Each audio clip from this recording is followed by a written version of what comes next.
Welcome to All the Gear But No Idea, the South Australian fishing podcast hosted by Rody and Diz. The boys will share their tall tales of the one that got away, as well as some regular segments they know all you fishing tragics will enjoy.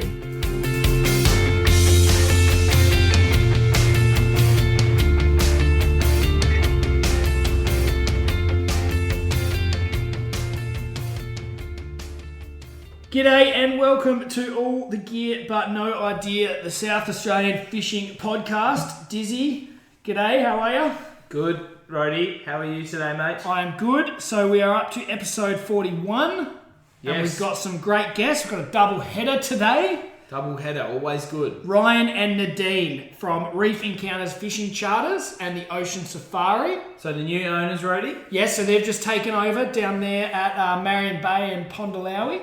Yes, lovely, excellent. And we've been out on that charter with the previous owners. Yes, we have, Mark. It was a great day out. Spectacular. And from what we've heard about Ryan and Nadine, we think they'll do a great job too. Excellent operators as well. Yes, I'm sure we will. And we look forward to having a chat with them later in the show, Rody. But first, let's get stuck into the usual oranges and lemons.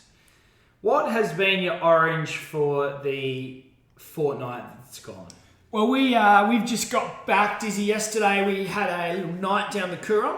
Yes. Camping, playing games, bit of fishing, bit of casual fishing.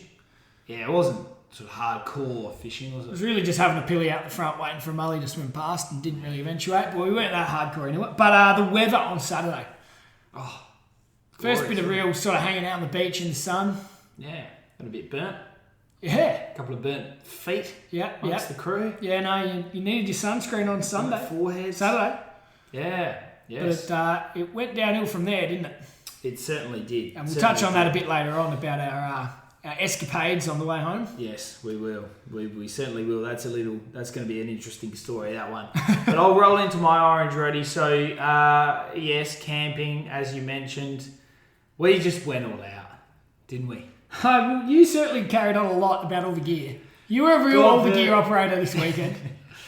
Got the reclining chairs, the Dulux reclining chairs. Camp chairs are excellent. Got the 5-man tent set up. God, it was windy. That wasn't the best part about the Blow tent, up bloody mattress. the You had blow-up everything that opens and mattress. shuts. It was glamping at its absolute finest. My pregnant wife was not enjoying the idea of getting into a small swag. So we went out and got a tent and away we went. Rody. I'll paint the picture. So 6 of us went in the first convoy with a bit of gear. Bit of gear. Then Dizzy had to work the morning, so we came back and picked him and Shads up from the boat ramp, and they had way more gear for the 2 of them than we had for the 6 of us. And we had all the food, cooking utensils, Nah, trestle tables. Come on, mate. We didn't have that much stuff. It was unbelievable. We didn't have that much stuff, but they're certainly not the most space efficient style of camp chair. And I might actually roll into the camp chair chat for my lemon. Okay, go on then. Because there's some suspicion that either you or your wife, Shadsy, pushed my camp chair into the fire and burnt it. That's going to be a negative on that. So that's a lemon for me. But it was absolutely blowing its guts out on Saturday night, and we had the fire roaring. We did. It was a comfort fire, of course, just to... Safe and within the rules. Safe and within the rules. But yes, either the wind or someone pushed it. We're not sure. Yeah, I think it was a strong wind. Okay, Rody, my lemon, of course, was the fact that our original plans were to head over to Yorke's, to your family, for Lucy's family friend's property. Yep. Down near Daly Head there. Lovely spot on his property. And look, the weather just was not good enough for that to happen. It's a bit of an exposed location. We weren't going to be able to get the boat out. We weren't going to be able to do the things we really were looking forward to doing. So we decided to cancel that. And look, a very good second place plan, I'd say. Yeah, no, it was good, Diz, wasn't it? It was really good. It was good fun. All right, Rody. Well, that was good. Let's get stuck in the news because we've got a bit to get through before we have a chat with Ryan and Nadine. And then, of course, we look forward to our story from our camping trip later on in the show. Rody. But first, let's just talk to the listeners about one of the great dates that should be in everybody's calendar each year is the boat show. You go and do a bit of window shopping. It's a great day of window shopping, Diz. You just go there, you look around, you really do strongly wish that your bank balance was a bit healthier than what it probably is. Yep. And you start eyeing off some deals. Yeah, normally you just go straight to the four-wheel drives, the boats, the pricey stuff. Yeah, that's right. You don't bother with it. There's a few stalls there that might be selling, all sorts of different knickknacks. But you're not interested in that. You're going straight for the 7-metre offshore weapon. Yeah. Couple it up with a nice big Land Cruiser or something along those lines. And you get to the point where you're talking to the salesman seriously about buying a $200,000 boat that you can't afford. Of course. And then you wonder whether you've got in too deep. You start leaving details. You call your bank manager. You ask some hard-hitting questions. And then you realise you're no chance. Really get brought back down to earth. Anyway, Diz, so this year it is on from the 22nd to the 24th. Yes. Of October. Yes, it is. Unfortunately, we're away. Yes. Over at Port Lincoln. We'll be diving with sharks at that point in time. Yes, we will. But we didn't plan that very well. No, we didn't at all. We didn't think that through. But so there's full driving, there's fishing. I've seen boat license testing. So that'd be a good thing to do. Yeah. And the fishing stage is headed up by friend of the show, Tracy Tito, and team Just a Girl. They'll do a spectacular job, Rody. They will. So I'm just having a look at the schedule here. They're doing a shark cooking demonstration with team Just a Girl. Beautiful. Mark Mills from the Onka Stomper, who we've had on the show before. Yeah, Millsy's a great fan of the show. And they're doing the Game Fishing Club of SA is doing some tag and release. There's some drone segments. The tuna challenge and polling demonstrations. Chad Soper, kayak fishing SA. And another one, actually, Simon Green, who he's taken over Savage Tackle Diz. I don't know if you've seen that. Yes, I have seen that, Rody. So, that'll be good. Yep. That'll be good. So a big jam-packed weekend full of all sorts of good things for the whole family. So good one to get along to if you're around. Absolutely. All right, Rody, let's get stuck into some of the other news this week. And we've got some news coming out about the MRFAC, haven't we? We do, Diz. We do. There is elections coming up. Yes, and there's some candidates on there. So the voting closes at 12 p.m. on Friday the 22nd of October. Yep. You can go on the yoursay.gov website and have a vote currently. Yep. So there are 15 candidates in the election, including 2 candidates from the southeast. And that's being held for 4 members to join the MRFAC, and they want people with expertise in recreational fishing, and at least one must come from those 2 from the southeast. Oh, yes, absolutely. That's good, Rody. So those guys have nominated, so make sure you jump on and have a vote. I've had a bit of a look through, haven't cast my vote yet. Looking to gather some more information. Then we'll go from there. Make your opinions and, have a vote. Excellent. Diz? Well, Rody, we've also got some news coming out about the West Beach boat ramp, haven't we?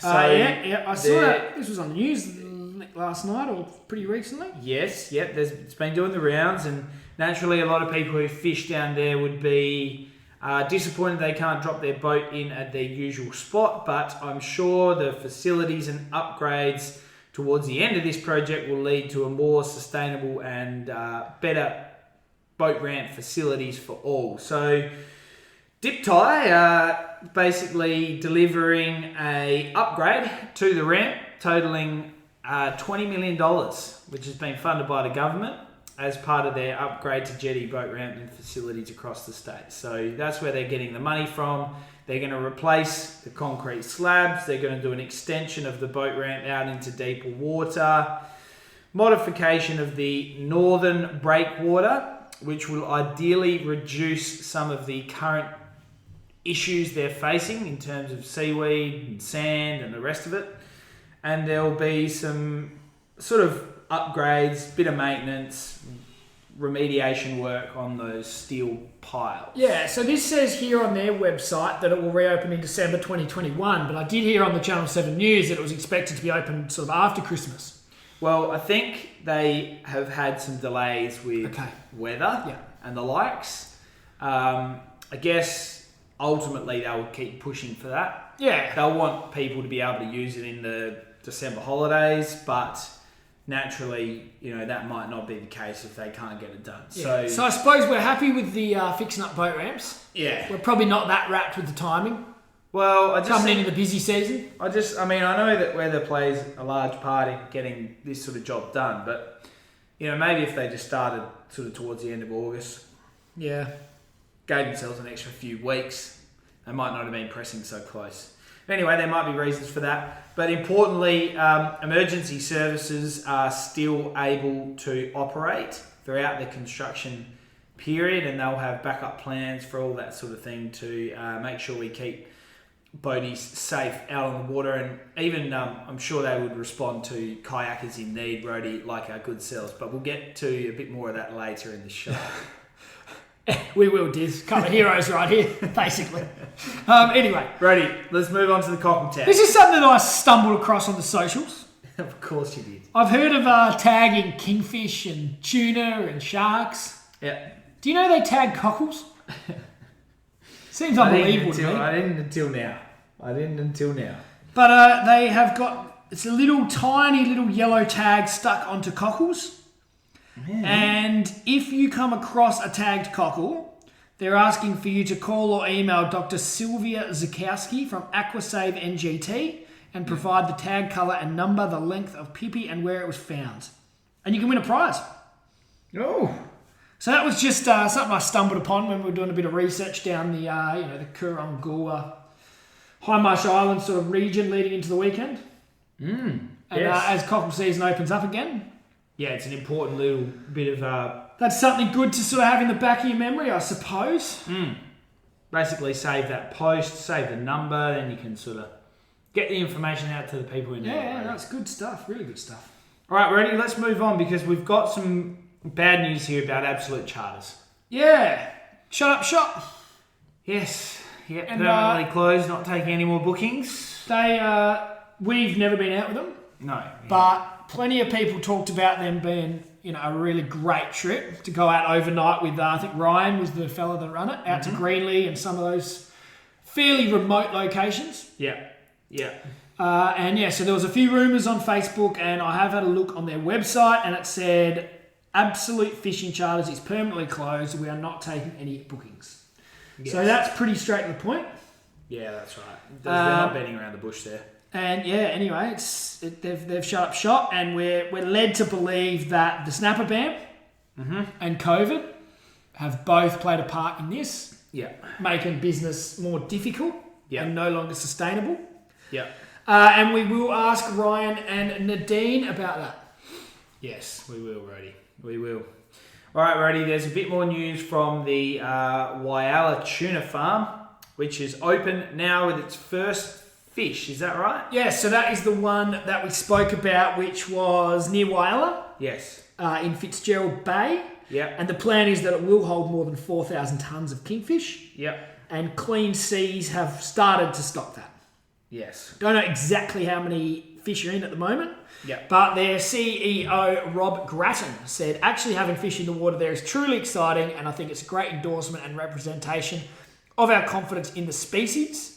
It has been a controversial topic because there was a petition that has at least over 600 signatures. Yeah.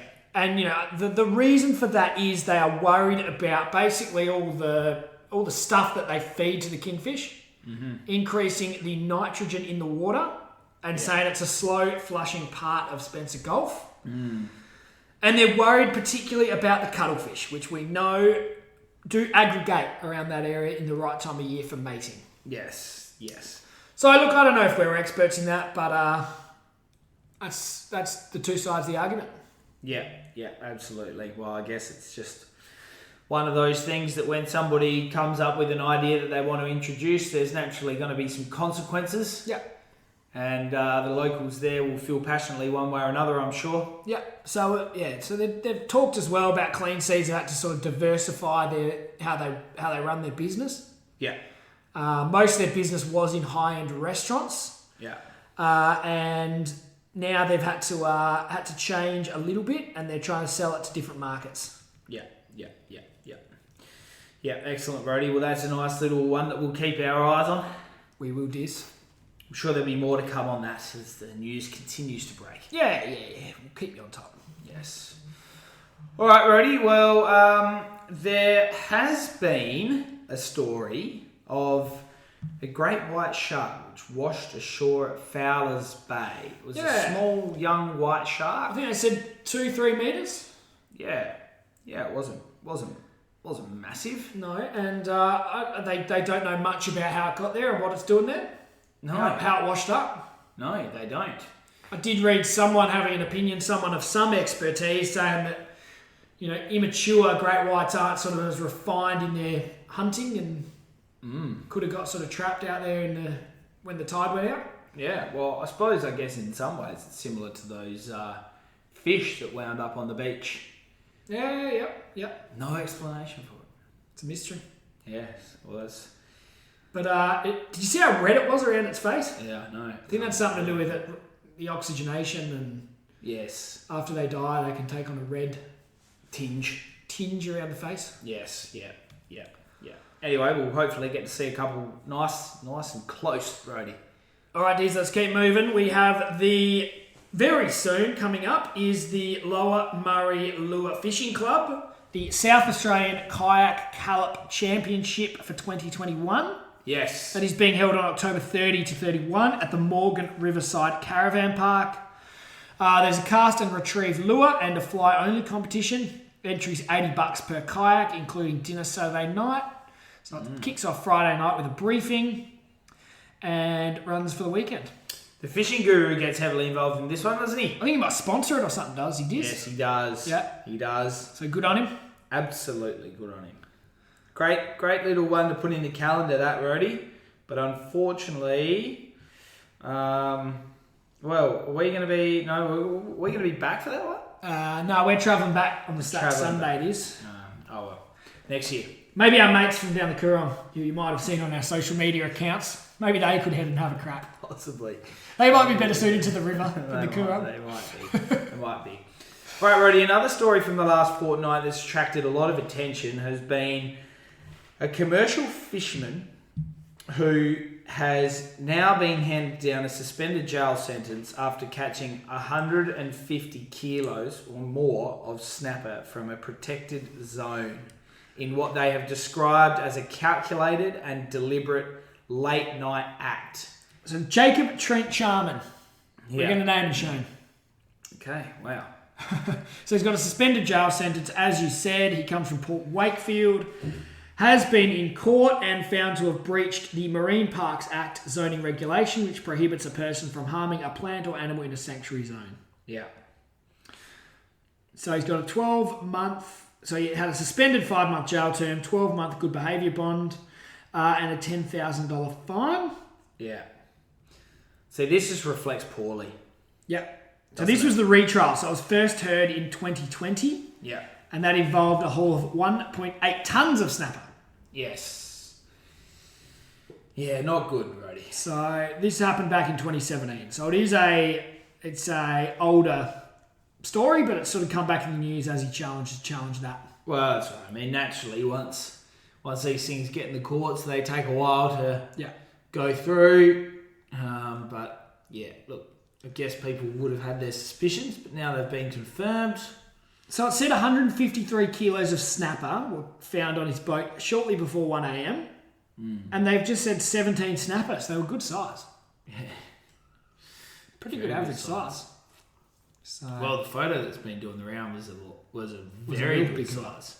So Judge Kimber said Sharman's actions had a deliberate disregard of steps taken to safeguard the sustainability of a significant marine resource. It had the potential to harm the marine ecosystem. Yeah, not good. Anyway, Diz, not good, Rody. Not good at all. All right, let's move on now because another story that has been breaking, Rody, has been some grant funding. Yep. Hasn't it? It has, Diz. So this is, they're calling for applications. Yep. To access the SA Recreational Fishing, Boating and Camping Facilities Grant Fund. Yep. $1.7 million can be accessed by local government areas or councils, so they can put in their application for what they want in their area. Yeah. So that runs up until the 29th of October. Yeah. So councils can apply for up to $200,000 for any projects located in South Australia, including boat ramps, marine rescue facilities, fishing platforms, toilet blocks, fish cleaning stations, or camping facilities. Yeah, could be a number of different things. So it'll be interesting where that money goes to, what areas that's utilised. At the end of the day, it's positive. It is. Better facilities. Yep. Good for the recos. We'll keep an eye on that one too. We will. Rhodey, one last story, I believe. Yeah, what do you got for us, Diz? Double into It's our been a jam-packed guests news segment for the week. Just a very quick update. We have discussed this basically continuously as things have developed, but this is specifically to do with the southeastern snapper season, and there is only 649 snapper available between those limits and the waters that apply from the 1st of July to the 31st of October. The daily bag limit is 1 and the daily boat limit is 3 when 3 or more are aboard. So there was an excess catch, wasn't there, Rhodey? Yeah, there was. And that's almost coming to an end that season again. It has. Well, we've only really got 1 month to go. So we'll watch this space about what happens next. I'm sure the MRFAC will be hotly discussing this topic. Yeah, certainly will be. And I just can't wait for the snapper to open up again. Feels like it's been too long. It'll be great, won't it? Dunno, we've been catching bloody little snapper when we're whiting fishing. They seem to be abundant. Yeah, well, we'll have a chat with Ryan about his thoughts on that, and we look forward to getting him on the line, Rhodey. I can't wait. Well, I'm taking a couple of days off work there, I reckon. Oh, yeah. I'd have a week of annual leave and just go for it. just get out there and get into them. All right, Diz, we are joined here today by Ryan and Nadine. They have recently taken over Reef Encounters Fishing Charters down the bottom end of Yorks. Guys, welcome to the show. Thanks very much, guys, for having us. Hey, how you going? Yes, excellent. Well, thank you both very much for coming on the show. We have been out on the boat with Mark before, and we had a cracker day. We did very, very well on the nannies, and it's great to meet you both, and we'll have to book it again with you soon. But to start with, let's get stuck into our 5 questions. What do you reckon, Rhodey? Yep, go for it, Diz. So tell us about your best fish, Ryan or Nadine. Oh, look, if a shark counts, I would have to go with that because I had a pretty special catch off of, actually in the Adelaide metro area. It was a thresher shark that was probably about 100 kilos plus. I actually couldn't get it in the boat. But yeah, for me, that was definitely, I reckon, a highlight, and it was good to be able to see it swim away as well. So and that was off Metro, did you say? Did you say that was off the Metro waters, Ryan? Yeah, it actually was, much to my surprise, yeah. That's got to be a pretty rare sighting, I would have thought. It was, yeah, it definitely was. We weren't on a very big boat either, so it made us look pretty small. Put in a good fight, did it? Oh, absolutely, yeah. Yeah, the thresher sharks are known for doing pretty spectacular things when you hook up to them. So yeah, no, it was a great fight. And Nadine, what about your best fish? I reckon my best fish would have to be a snapper a few years back before the closure. Yeah. It was about 24-pounder, my very first one, and I think my last as well. Yeah, it was pretty awesome fish. Yeah, good stuff. Absolutely. And guys, what's your favourite thing about fishing? For me, I think it would definitely be the places it takes you. It's pretty much how we found ourselves here down at Marion Bay in the beginning. Yeah, definitely that's it for me. Yeah. And eating it. Yeah, good response. We love our cooking, and fish is definitely high on our list when we're making meals throughout the week. What's the go-to eating fish?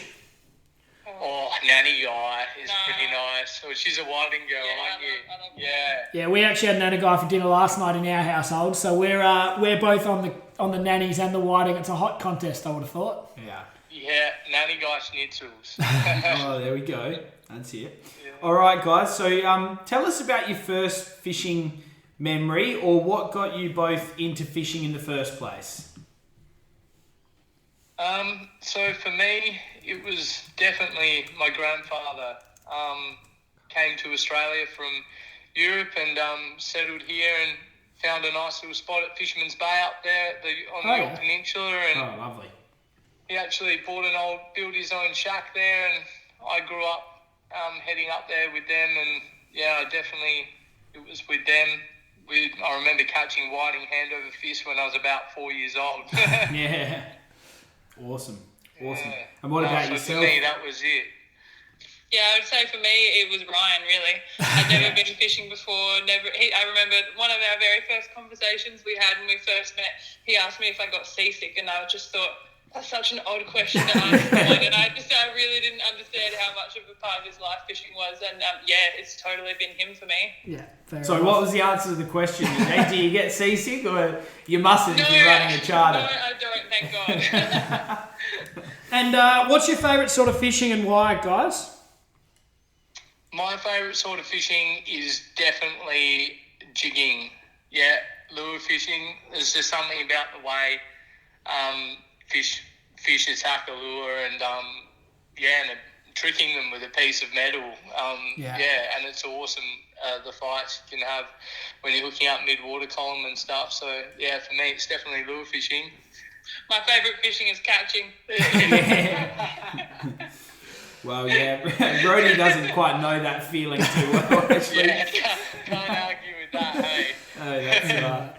All right, and so, guys, tell us, you're obviously running the charter now, so I'm sure you'll have some more funny fishing stories to come, but does any come to mind of your journey so far, or tell us about the one that got away? Oh, man, there's been some funny ones. I've had plenty of times out on the water. What about running out of fuel? Oh! Yeah. How far out? Pushing my mate and Nadine back the whole way across the sand flats at Fisherman's Bay because I miscalculated the fuel. That was great. And they didn't want any part in helping me because I was the one that stuffed it up. So, yeah. Probably not funny at the time, but now looking back on it. Yeah. We're not too happy. All right, now tell us about the story. So what's happened? You've taken over the Reef Encounters Fishing Charters from, I think it was Mark who was running it previously. Tell us about that.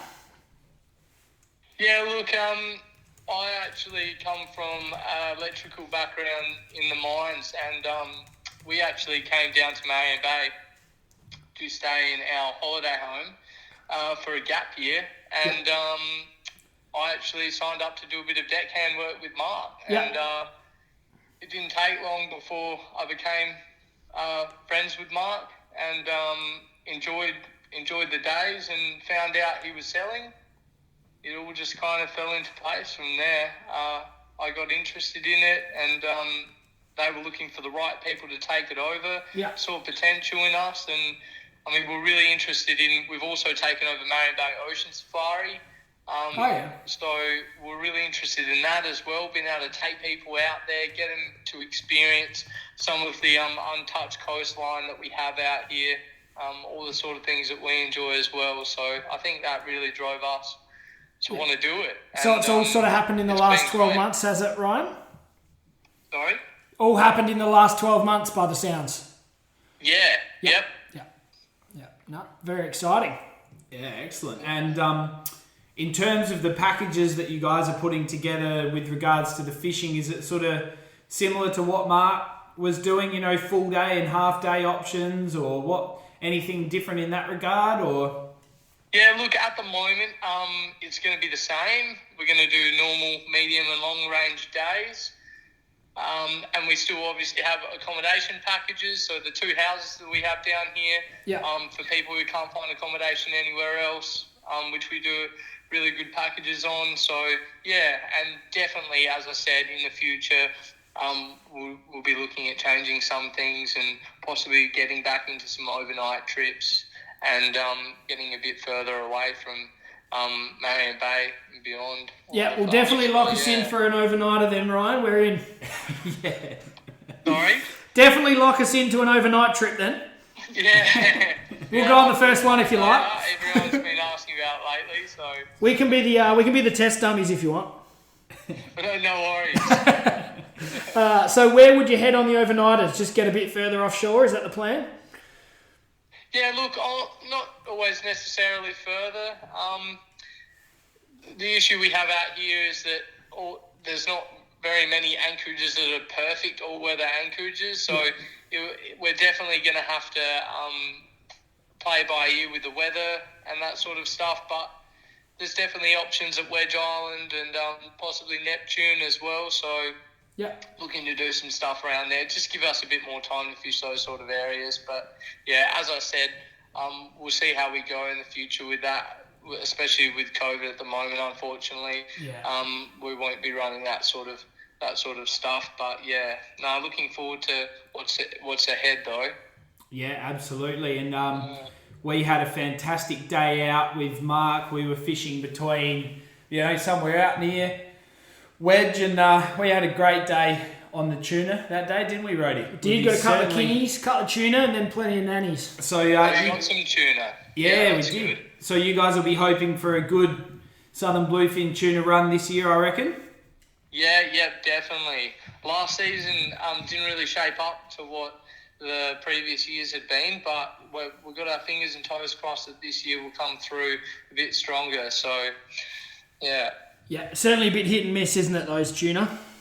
Oh, they can be, yeah, they can be at times. And tell us, talking about the COVID and all that sort of stuff, I was just we were just talking before about Absolute Fishing Charters, one of the other highly regarded fishing charters in the States, had to close their doors because of the sort of snapper ban and the COVID and all that. How hard has it been for the charter industry? Yeah, look, obviously there was a little bit of government help there for a while. I think we're fairly lucky in the sense that we have a very diverse range of species down here, so we've got the chance to chase other things other than snapper. But COVID-wise, it's just one of those things. We try to ride it out as much as we can, and hopefully not go into too many lockdowns in a row or anything like that. Yeah. But at the moment, with the way restrictions are, it's looking like we'll be able to follow through with a lot of our bookings in the near future, which is looking promising. Yeah, and you're pretty well booked over summer? You got good booking numbers? Yeah, mate. At this stage, we've got pretty much, Nadine? No Saturdays left till past Christmas, pretty much. So if anyone's looking to get a booking in, it's a really good time to start thinking about it now. Yeah. And you touched on the snapper ban. Have you been noting more snapper as bycatch as sort of the ban's gone on, or what have you noticed about that? Yeah, look, the snapper have, in my opinion, always been in pretty good numbers down here. Yeah. It's a pretty different fishery than to the Gulfs. But yeah, we do get them as bycatch. We just try and work around it, stay away from the areas where we know they congregate more to eliminate, bringing them up from the depths and having to try to release them. So, but no, they're definitely there, and when it opens up, it's going to be amazing fishing. Yeah, absolutely. And Ryan, just for the listeners, it's you're still launching out of Pondy. Is that where we still go to jump on the boat with you and head out for the day? Yeah, look, predominantly it will be Pondawi Bay, yes. Yeah. Only generally at the beginning and end of the season we do a few days based from Marion Bay next to the jetty there. But yeah, you'll normally find us taking off from Pondy. Yeah, and so you were telling us as well, talking about where you're heading in terms of a bit more offshore stuff, staying out overnight. You also said about some jigging. Is that something you think the business is going to head down that direction a bit? Yeah, look, we always give the option to customers to jig, bring their own rods, lures as much as they like. We definitely encourage it. We'll definitely be doing a lot of that in the future. Yeah, and you get really effective on all the species we have down here. So yeah, we've certainly done well on the Nanagai and the Blue Morwong out around Althorpes on the jigs the last couple of seasons since we've got more into it. Do you get many customers bring their own gear and do jigging, or do a lot of them just happy with bait? Oh, mate, I've seen people rock up with 15 kilos. It's amazing, really. Actually, now you mention it, that might have been me and Dizzy. Yeah.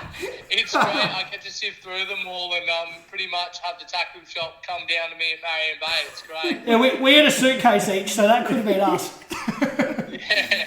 We're not called All the Gear But No Idea for no reason. Yeah, we are the types that rock up and people start laughing at us going, you guys got no idea.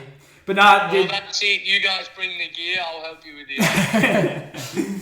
Yeah, but the jigging is definitely something that we've, we'd be really keen to sort of, it's like anything with fishing, isn't it? The more you do it with other people and you learn from each other, because it's certainly not something we've perfected. But you're right. I mean, it's amazing how hard they go when you do get them on jigs. It's an awesome experience. Yeah, it's definitely a persistence thing. You can't just put it down, give it a couple of jigs and go, oh, that's no good, and jump to bait. We see that a lot. But if you persist with it and you get good at it, and before you know it, when I go out recreationally, I sometimes I barely use bait in the whole day. Yeah. And tell us, Ryan, were you on the boat when the killer whales were around Althorpes? I was on the bow with the camera, mate. Oh, that was your video, was it? Yeah. We took some video, got some really good close-ups. It was it was amazing. That must have been a once-in-a-lifetime opportunity thing, I imagine. You've never seen them before? Oh, not out here, no. Yep. And not that close up. It was it's a bit hard to describe how big they are until you see them. Same thing that people say about great whites, but these are just another level. Yeah, we were out there probably 2 or 3 weeks before that, I reckon, and we were spewing. We would have loved to see them. Yeah, absolutely. Probably prefer to see them in your boat than ours, though. Yeah. Yeah, well, I tell you what, even beside the Vixen, it still looked quite big. So yeah. So, Ryan, before we leave you, tell the listeners about what they can expect going out with you, mate. So they'll meet you at Pondalawi in the morning. You'll give them a briefing and then head out. What else can they expect? Yeah, look, we meet at Pondalawi Bay. We plan our day from there. And all you can really expect is to just have a really good, well-rounded day, I think. We do our best to give everyone a good time, whether we're catching or not catching. You always get those days. And I just want everyone going home with a smile on their face and to be able to say they've had a great experience down here. So that's really what we put into it. So absolutely, Ryan. We look forward to meeting you in person. It's been great to chat on the phone, and we'll have to line up our calendars pretty quick, Rody, with the way that Ryan and Nadine are booking out. Yeah, well, I think we put our names down for the first overnight trip. Yes. And I'd also like to be on the boat the day the snapper season finally opens. Oh, yeah. So if you want to get the calendar out... I'll add you to the list. Yeah, get the calendar out now and put us down for those two if you don't mind, Ryan. Too easy, guys. You've been a great guest, Ryan. We'll make sure the listeners jump on board Reef Encounters Fishing Charters or Ocean Safaris. Get around them, and I'm sure you'll have a fantastic day. Thanks very much for coming on the show, Ryan. And Nadine. No worries, guys. Thank you. Thanks, Nadine. You got cut off a bit there, but thanks for coming on. No worries. Cheers, guys. See you guys. Bye. Bye. Dears, great to hear from Ryan and Nadine, wasn't it? Oh, excellent guest. Really sound like lovely people, and we look forward to getting out on the charter with them, Rody. And I'm glad we've locked in the two big ticket items of the first overnight trip and also the opening of the snapper ban. Yeah, that's it. That's huge. I mean, they did specifically mention that they've been booking up, but it's good to get those ones away. We're in with the books. You heard it here. You can't not let us come. But no, they were good, and good luck to them taking over the business. Yeah, it has been a very successful operation run by Mark for a long time. Yeah. We've stayed in their accommodation down there, and we've been out for a ripping day fishing with them. Yeah, no, they've got two places there to stay. Yeah. In Marion Bay, so we stayed in one of their accommodation sites. It was lovely. And the Ocean Safaris probably isn't our cup of tea. We've seen a lot of the dolphins and seals and all that out fishing, but for those tourists that are into that sort of thing and maybe haven't spent much time on the water, that'd be a good day out too. Oh, absolutely. I mean, especially now, seeing as they can almost sort of say you might be lucky enough to sight a killer whale. Killer whale. That's a real selling point. It is. Righty, let's get into the fishing report, mate. I'm not going to brag about this report saying that there's massive amounts to report on, but we've got a few little things we'll touch on. Yeah, I'll tell you right now, the mulloway aren't thick in the Coorong. Certainly not where we camped. I'm going to be honest and say it was a pretty half-hearted effort. It was. It really was. I mean, I missed out on a fair bit of it, but by the time we sort of got there, got ourselves set up, started thinking about, cooking dinner. Cooking the gyros that kind on of the thing. fire, on the spit, takes a bit of time. Yeah. And look, we had a pilchard on a running sinker rig out the front of the beach we were camping on. Yeah. But we weren't fishing that actively. No. But next time. I think it's got potential for another trip, maybe a bit of a, this was just a day camping and chilling out on the beach, really. But next time we might do a bit more of a serious mission. Yeah, that's right. Well, that's a good little wrap up of our trip. But let's move on to some of the reports coming in across the state. So, the Adelaide Boat Squidders, great friend of the show. The boss man always gets out and gets amongst them. He does very well on the fishing. But some of their members have done exceptionally well, particularly over on Yorke's Roadie. 30 whiting plus plenty of squid going around. So that's been excellent for those members to get across there. I'm sure they took advantage of the nice weather on Saturday.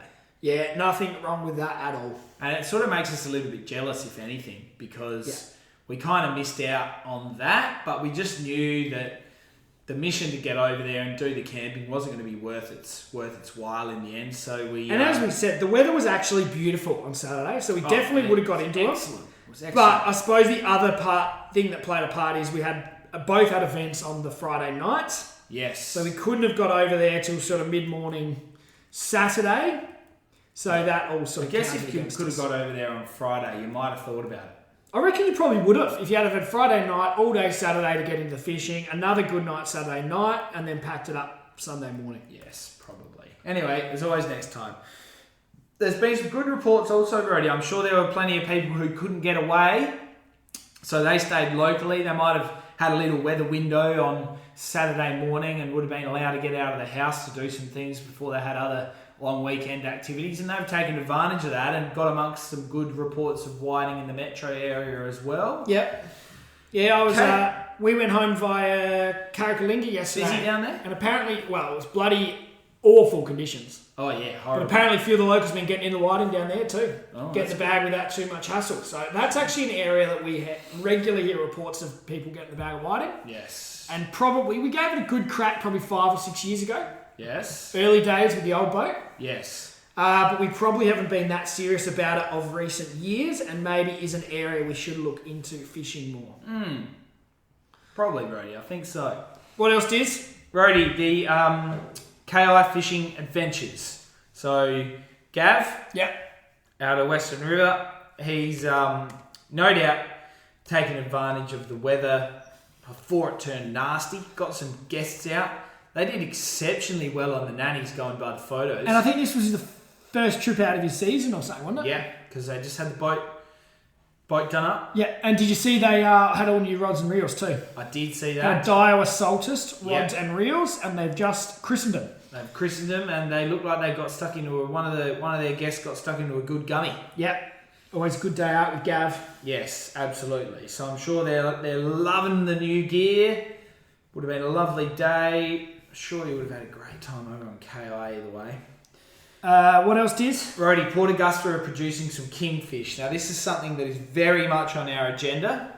Yes, we've been in contact with the boys down at Christie's. We have. We're very much in the market for a downrigger, and we're going to go down and see the great lads down at Housey Tackle.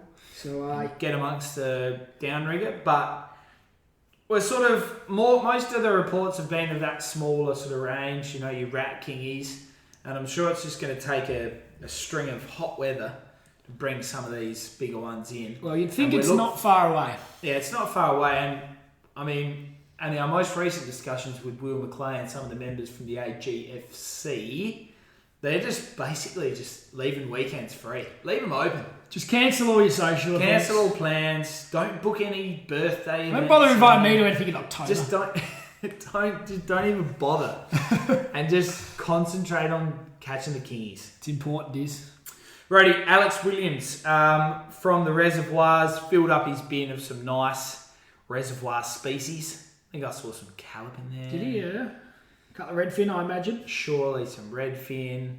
And he looked like he did quite well. So there's been a lot of reports coming out of some of the friends of the show and some others on some good catches over the long weekend and prior to, right? Yeah. No. Good to see the reservoirs are firing. Yes, absolutely. All right, ready? Let's roll into our tackle segment this week. Yes. What do you got for us, Diz? This is a topic. You've given me plenty of grief over the years of just talking about some of the more humble items that you'll keep in your tackle bag or on your boat and whatever it might be, and you've really sort of made a point of picking fun at me and all that sort of stuff, which I've not terribly enjoyed. Some of the Mickey Mouse items you sort of I've not enjoyed ramble on about. I know there's lots of important things that go onto a boat, but some of the more simplistic items which are an absolute necessity just don't get talked about enough. So this week, Rody, we're going to first of all talk about the tackle item, and then we're just going to dovetail that into our story. And that tackle item is? Well, that tackle item, of course, is your humble piece of rope. It is always very important to have a big old length of rope tucked away with your safety gear. A do not touch apart from emergencies. You've always got plenty of rope, your bow rope and this rope and that rope. But a big long length for emergency situations is crucial. And not only is a piece of rope attached to a bucket mandatory, yes, it should also be mandatory, I'd say, to have a towing piece of rope. A big spool of rope. A towing piece of rope. Yes. For when you need to drag somebody to safety. Let's talk about what we had to do, Diz. Let's talk about the big rescue. Okay, the big rescue mission. Right, we're packing up at the Coorong. Let's just set the scene again. The weather turned. It was horrible. Horrific. Blowing in. Oh, it was disgraceful weather. So we're getting out of there, cooking a bit of breakfast, packing up. Yeah. And we were probably packing up for 45 minutes to an hour. Yeah, loaded up the boats. We noticed somebody down at a very popular camping spot with some toilets. So a couple hundred metres down. Maximum couple hundred metres. We noticed they were packing up their stuff around about the same time. We thought they'd had all the right, equipment to get themselves back. And basically we saw them start to paddle as we were packing up. Yeah. And they made it a total of about 200 metres in 45 minutes. And I reckon by the end they were going backwards. By that stage, at least the majority of them were going backwards. One guy had a good quality kayak where he could use his feet to get some propulsion. It was a Hobie, I think, that one. It was a Hobie. And he mowed it up to us. And I said to Rhodey, I wonder whether that guy's going to ask us whether we can help them ferry some gear back somewhere. Yeah. And we sort of, we'll wait and see what they do. We're still packing up the boat at that stage. Anyway, he comes flying over and says, excuse me, guys, any chance you can help this teenager get back to where we're camping? Because, he's really going to struggle. I think by this stage, it's blowing, almost 20 knots straight up the Coorong. And they're paddling straight into it. And it's only getting worse. They're paddling straight into it. We said, all right, we'll be able to help you. Where are you guys going? We're going to Coorong Calf. It's about bloody 15k away. He's got to get through the mouth, back through the lock, all the way to the Coorong Calf, into the breeze the whole way. And I said, mate, you're not getting there anytime today. You'll be lucky to get there next week. And our problem was we couldn't have taken the 13-year-old kid, dropped him off at the car, and then expected these other blokes to make it home, which they probably wouldn't have. Hello, Andy. We're making fun of a situation which could have potentially turned very nasty for them. But anyway, they were quite well equipped, I'd say. They had a lot of gear. They had all the camping gear. They probably weren't the strongest paddlers out there. No, and I think importantly, they failed to seriously consider the weather. Yeah. And seriously consider how they would get home, because they paddled against a slight breeze on Saturday. Yeah. And then they would have been paddling against essentially a bloody blizzard yesterday. And the 13-year-old kid definitely wouldn't have made it home. No. And I don't think the others would have made it too far either. No. So anyway, they were pretty worried and pretty shaken up by the time they got to us. Yeah, absolutely. And so what we did, Rhodey, was We naturally didn't leave them there. That wouldn't be the right thing to do. Well, we did leave them there temporarily while we dropped all our passengers and gear off. Yeah, we had to take a load back to Mundu Channel where we had our cars and the rest of our equipment. We dropped all of that off and we went back.